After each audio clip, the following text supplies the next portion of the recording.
মাদিনাতে বনু মাখজুমিয়া গোত্রের এক মেয়ে চুরিতে ধরা পড়ল।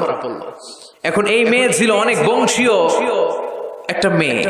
সাহাবারা দেখলো এই মেয়ের হাত যদি বিশ্বনবী কেটে দেয় তাহলে তো মদিনাতে মারামারি লেগে যাবে। সবাই ভাবলো বিশ্বনবীরে বলি, নবী মাফ করে দেন, কেটে দিয়েন না। কিন্তু বিশ্বনবীর সামনে দাঁড়িয়ে বলার সাহস কারো হয় না। বিশ্বনবীর পালক পুত্র যায়েদ বিন হারেসা, তার ছেলে উসামারে বিশ্বনবী বড্ড ভালোবাসে। ওনাকে বলা হতো হুব্বু রাসূলিল্লাহ, বিশ্বনবীর ভালোবাসা।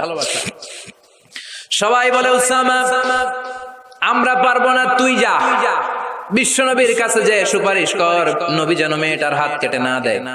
উসামা যে ডাক দিয়ে বলে, নবী এই মেয়েটার হাত কেটে দিয়েন না। বিশ্বনবীর চেহারাটা মুহূর্তের মধ্যে আগুনের গোলার মতো লাল হয়ে যায়। রেগে গেলেন, বললেন উসামা এত বড় সাহস তুই পেলি কই? এটা আল্লাহর আইন। লাউ কানাত ফাতিমাতু বিনতি মুহাম্মাদিন সারাকাত লাকাতা মুহাম্মাদুন ইয়াদাহা।